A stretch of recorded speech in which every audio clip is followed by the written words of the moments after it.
पर हैं और उनका बच्चा शायद 10-12 साल का है, तो मैं उसके बारे में कुछ कर सकती हूँ क्या? क्या कर सकती हूँ भाई? वो बच्चे को, मतलब अभी तो नॉर्मल स्कूल जा रहा है। नहीं, आप उसको विप्र है ना वो, तो यदि अब देखो यहाँ पे आपकी वैश्य की सेवा हो सकती है कि उस विप्र को आप सनातन की विद्या दे दोगे तो आप समाज को सुरक्षित कर दोगे हमेशा के लिए। तो रोटी जिमाना ज़्यादा काम का है कि उसको विप्र को एक सनातनी बना देना ठीक ठीक काम का है। वो तो कहना मतलब है सदा सदा, बनाना, जी जी। तो वो कहना मतलब वो तो समाज को आपने सुरक्षित कर दिया, और रोटी तो सुबह दोगे शाम को फिर भूख लग जाएगी उसको। इतनी सी अकल भी आज समाज को समझ में नहीं आती कि उसके लिए आवश्यकता क्या है, हैं। और हमेशा वो विप्र फिर आपका भाई कहना चिंतन करेगा कि भाई देखो हमें किन की वजह से कोई निमित्त बना, ये बना, तो उसके चिंतन मात्र से भी, और चिंतन नहीं भी करे तो भी भगवान की कृपा से ही वो काम अपना भी बन जाता है।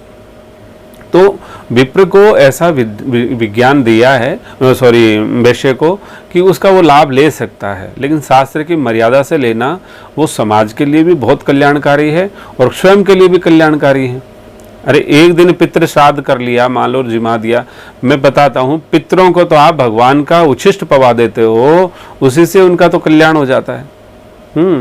और पितृ कोई आदमी में प्रवेश करके थोड़ी पाता है। पितृ तो कहने मतलब है वो तो भोग पाते हैं, वो तो देव योनियाँ होती हैं, तो कहने मतलब वो तो भोग अवश्य भी कहने मतलब हवन से आहुतियाँ लेते हैं।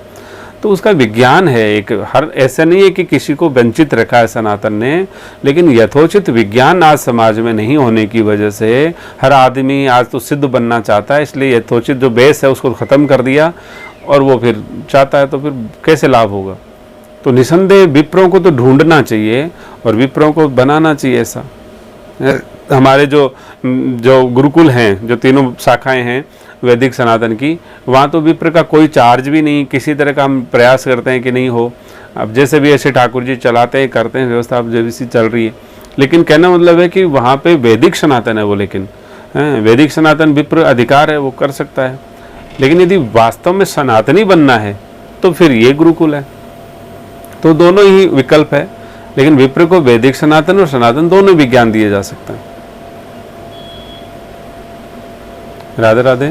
तो भैया मैं अपने आप तो बात नहीं कर पाऊंगी सही तरीके से कि भी, हाँ पंडित जी से, जी जी, हाँ मतलब वो पहले मतलब उनको तो नॉलेज है थोड़ा, क्योंकि वो हमारे जैसे पहले मंदिर में पुजारी जी थे, हाँ हाँ, फिर उन्हीं के छोटे भाई लग गए वहाँ पे मंदिर में, और वो ना एज स्टाफ और फिर स्टाफ हो रहने लग गए। और ये भी ध्यान रखना चाहिए विप्र से कभी भी जो सेवाएं होती है ना, जैसे मान लीजिए कोई जिसको बोलते हैं लेबर सेवा, जिसको बोलते हैं श्रम वाली सेवाएं, ये विप्र से नहीं कराना चाहिए, इसका बहुत विशेष ख्याल रखना चाहिए जी। ना। थोड़ी सेवा ऐसी देनी चाहिए जो ठीक हो।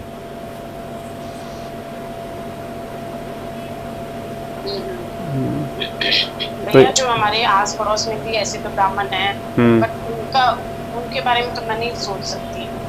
नहीं नहीं नहीं भाई, वो नहीं है, सोचना तो ब्राह्मणों के लिए चाहिए ही चाहिए, लेकिन कहना मतलब है वो आपका अलग है कि उनके बारे में आपको विधिवत बहुत ज़्यादा जानकारी नहीं हो, ये नहीं हो। बाकी ब्राह्मण तो कहीं भी हो, सभी का लिए अपने हृदय में भाव बहुत रखना जरूरी है, उस भाव से ही अपना कल्याण हो सकता है। भगवान के लिए भाव ही तो चाहिए, इसीलिए विप्र को भी भाव ही चाहिए। देखो आप देखो जितने भी विप्र हैं, बूढ़े बुजुर्ग हैं, उनको आप यार राम राम या सीताराम या प्रणाम भी कर लोगे तो भी कितना आशीर्वाद दे देते हैं जितना आशीर्वाद आप कोई किसी से ले ही नहीं सकते हो। आप मान लीजिए वैश्य को प्रणाम करो, क्षत्रिय को प्रणाम करो या शूद्र को प्रणाम करो, वो कुछ नहीं देगा आशीर्वाद में, या इतना नहीं देगा जितना विप्र देगा।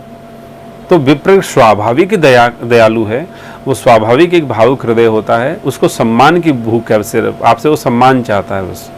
तो यदि हम भावनात्मक रूप से उसका सम्मान करते हैं या जैसा भी चाहते हैं, तो उससे क्या है कि हमें आशीर्वाद ही मिलता है, कोई लॉस नहीं है, कोई हानि नहीं है। हाँ ठीक है, आप व्यवहार नहीं रखना चाहते हो, कोई बात है किसी वजह से, तो भावना तो कर सकते हो।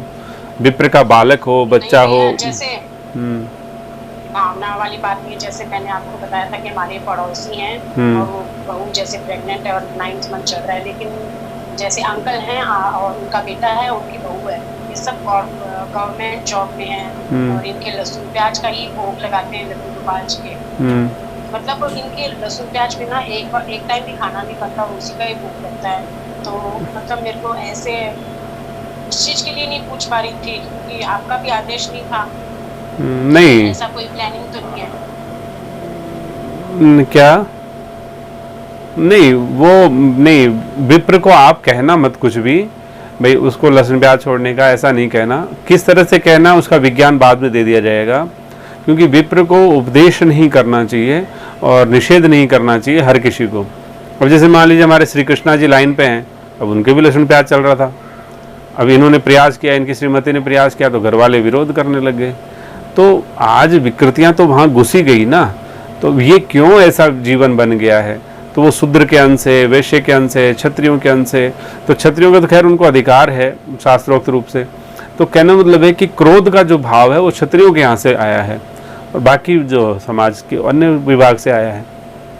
तो अब समस्याग्रस्त तो है ही, बेचारे सारे ही हैं। तो अब जो इतना ज़्यादा बीमार है, दया तो करनी चाहिए, भावना तो करनी चाहिए सबके लिए। अब ठीक है, ठाकुर जी करेंगे, राह देंगे जो भी है, लेकिन भावनात्मक रूप से तो सबका ही कल्याण हो, सबको लाभ मिले, ऐसा सोचना ही चाहिए। किसी विशेष चाहे कितना ही दुर्गुणी हो, कुछ भी हो, विप्र के लिए हमको भावनाएं विकृत नहीं करनी चाहिए। वो कहने मतलब रिलेशन तो अच्छा ही है उनसे, नहीं रिलेशन उनसे अच्छा ही है, बट ना ऐसे हिम्मत नहीं लगती बिल्कुल भी।